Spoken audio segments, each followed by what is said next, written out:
jabaatee na dhiiftee hin deemini.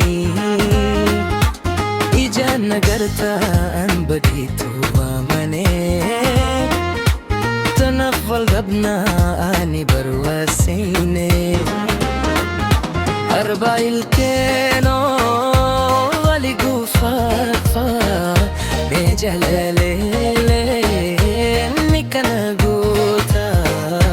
Si malee jiraachuu natti maqaawee iftiin deeguuyaa na golgolaawee.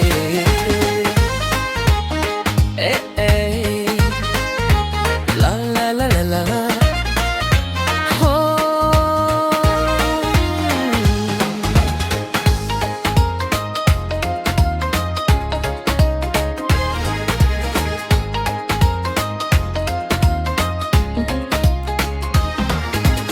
Ijaan nagartaa hambaa dhiitoo amane. Tanaaf wal dhabnaa ani barwaaseene. Ijaan nagartaa